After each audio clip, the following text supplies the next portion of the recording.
4 de febrero de 1992, golpe de Estado en el país. Con 19 años después, tenemos de invitado a quien era en aquel entonces la figura de oposición más importante de Venezuela.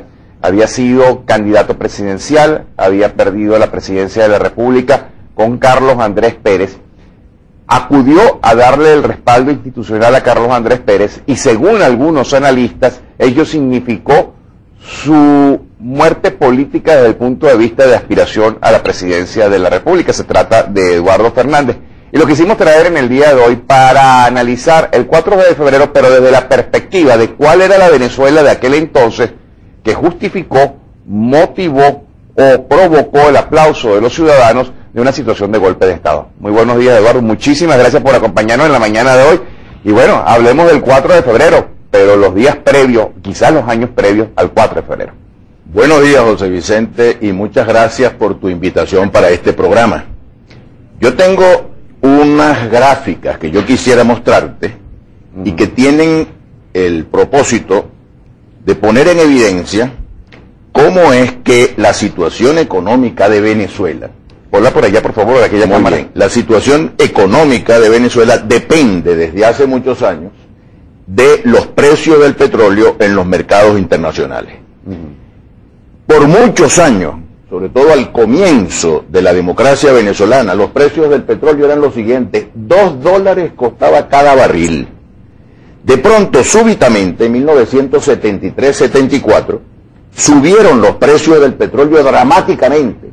Estos son los tiempos de la llamada Gran Venezuela. Teníamos muchísimo dinero los venezolanos y estábamos todos muy felices. Fue el primer gobierno de Carlos Andrés Pérez.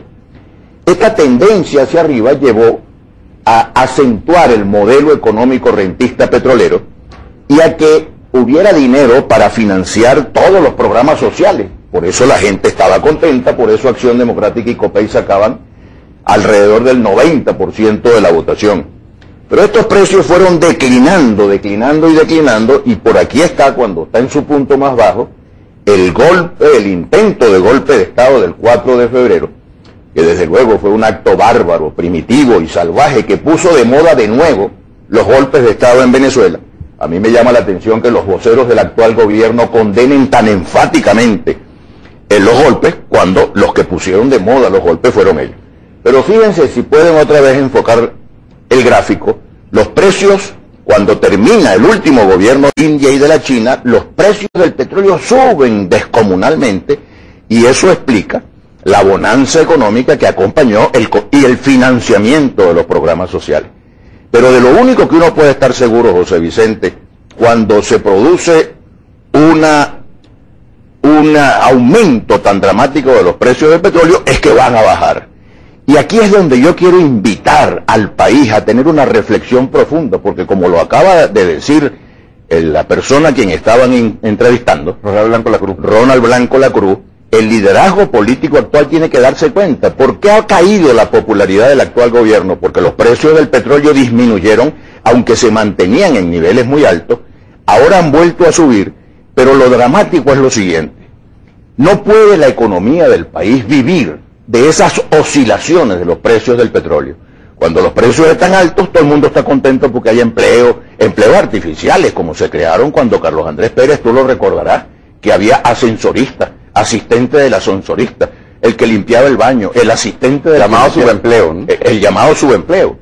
En este momento yo sueño con un país que pueda garantizar pleno empleo a todos los venezolanos, independientemente del tema petrolero, de los precios del petróleo. Es decir, un país en el cual haya muchas inversiones nacionales, inversiones internacionales que creen empleo para la gente. Ese es el país ideal, pero regresemos al país de hace 2 décadas, el país de 1991, 1992.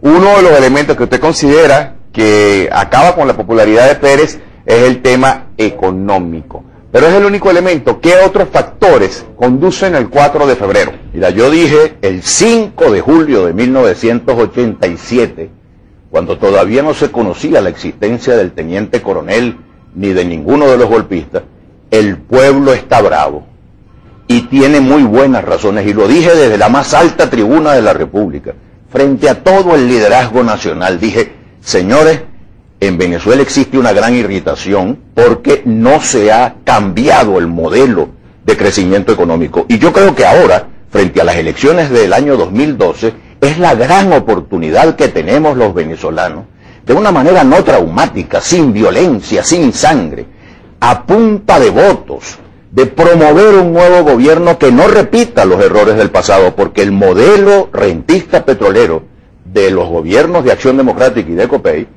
ha sido reproducido, solo que elevado a la enésima potencia por el actual gobierno. Yo recuerdo que cuando Carlos Andrés Pérez pierde la elección en 1978 con Luis Herrera Campins, la gran estrategia de campaña de Luis Herrera Campins fue vincular a Carlos Andrés Pérez con hechos de corrupción.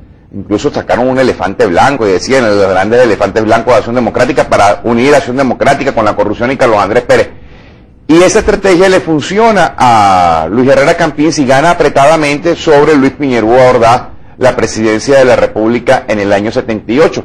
Pero no había acabado de salir Carlos Andrés Pérez de la presidencia y surgió el eslogan, el gocho para el 88, porque cada 10 años se podía repetir la presidencia de un expresidente. Paralelamente, cuando se justificaba lo del gocho, lo de Carlos Andrés Pérez, sobre todo con el lema de Luis Herrera de que era un gobierno corrupto, la gente empezó a decir, sí, los adecos roban, pero los adecos roban y dejan robar, a diferencia de los copellanos que solamente robaban ellos. O sea, había como que una conciencia de corrupción o una imaginación de corrupción, pero un país ganado a eso. ¿Qué pasa con Carlos Andrés en el 88, en el 92, para que la gente le haya volteado la tortilla? Los dos mensajes más importantes en la campaña de Luis Herrera fueron, ¿dónde están los reales? Oye, ¿tú no crees que ahora se puede preguntar la gente, ¿dónde están los reales? Ha entrado en el país esa inmensa cantidad de dinero y la autopista Caracas-Valencia sigue siendo un desastre y la autopista Caracas-Puerto La Cruz sigue inexistente y no hay ninguna obra que uno diga, caramba, aquí está un país que está aprovechando los inmensos recursos que el petróleo le ha dado. ¿Dónde están los reales? Y la otra cosa era, Luis Herrera arregla esto. Pero resulta que con el modelo rentista petrolero no se compone el país. Y yo quiero aprovechar tu invitación a este programa, que te lo agradezco mucho, porque es una coyuntura importante para que los venezolanos reflexionemos por qué llegó este disparate que llegó al gobierno, por cómo llegó esta cosa, porque se deterioraron todos los valores. Cuando había mucho dinero en Venezuela, la corrupción molestaba, pero no era el argumento fundamental. En cambio, en 1992-93, la corrupción de Carlos Andrés Pérez, yo decía, pero si es la misma que hubo en el 74, ¿por qué lo reeligieron? Porque la gente tenía la percepción, o mucha gente, de que en el primer gobierno de Carlos Andrés Pérez había habido mucho dinero, porque los precios del petróleo estaban muy altos, como durante los 10 años del actual gobierno. Vuelvo a insistir, cuando entrega el poder Rafael Caldera, los precios del petróleo están por debajo de 10 en el mercado internacional. Llega el presidente Chávez y por circunstancias del mercado internacional suben los precios hasta casi $100 por barril. Esa enorme cantidad de dinero es lo que le ha permitido al presidente Chávez financiar muchos programas sociales, pero que dependen de las oscilaciones del precio del petróleo. Yo vengo hoy a este programa a postular que los venezolanos tenemos hoy, gracias a que los precios del petróleo están muy altos, la oportunidad de cambiar el modelo rentista petrolero. ¿Cómo se cambia? Atrayendo inversiones. Necesitamos que el sector privado venezolano invierta mucho en desarrollar aguas abajo la industria petrolera y el hierro y el aluminio, pero además tenemos un potencial de turismo formidable. Desarrollar el turismo, allá al lado tenemos enfrente una islita llamada Aruba que vive del turismo. Nosotros tenemos muchísimas más condiciones para desarrollar una poderosa industria turística que le dé empleos productivos, modernos, estables, bien pagados a la gente, y que la gente no viva de la renta petrolera. Ese debería ser la Venezuela del futuro. Pero antes de que hablemos de la Venezuela del futuro, yo quiero que sigamos en la Venezuela del pasado, porque quiero que el país entienda, sobre todo los jóvenes que no lo vivieron o no lo recuerdan, por qué el 4 de febrero. En el lema, en el eslogan o en el gancho de campaña de Eduardo Fernández para tratar de ganar la presidencia en 1988 estaba el tema de la educación. Decía que el gran futuro de Venezuela dependía en aquel entonces de la educación y que el modelo que existía no era el correcto. más allá de lo económico, más allá de la corrupción, más allá de incluso el problema interno que había en Acción Democrática, porque cuando Carlos Andrés llega al poder, pone el desnudo lo que había sido el gobierno de Lucinche y se produce la fracción. ¿Qué provoca el 4 de febrero? ¿Cómo eran los días previos al 4 de febrero? El político Eduardo Fernández, la cercanía, ¿qué conoció en aquel entonces? Mira, es el retroceso. El 4 de febrero representa un retroceso al siglo XIX venezolano. ¿Cómo se cambiaban los gobiernos en el siglo XIX? Un hombre a caballo se alzaba, echaba unos tiros, se alzó para Cotos, decían aquí en Caracas, y llegaban las tropas a Caracas y cambiaban los gobiernos. El país civilizado, un país civilizado no cambia sus gobiernos con tanques de guerra.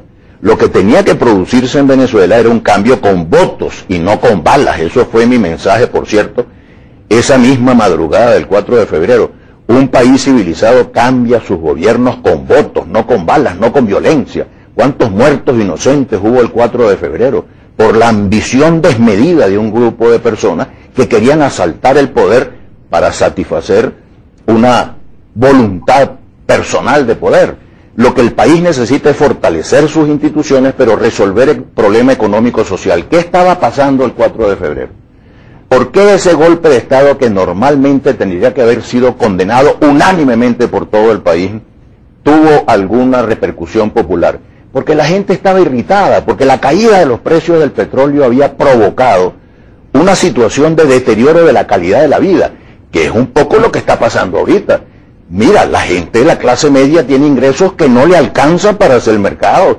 Y si eso es en la clase media, en los sectores populares se está sintiendo la inflación, el alto costo de la vida, terriblemente.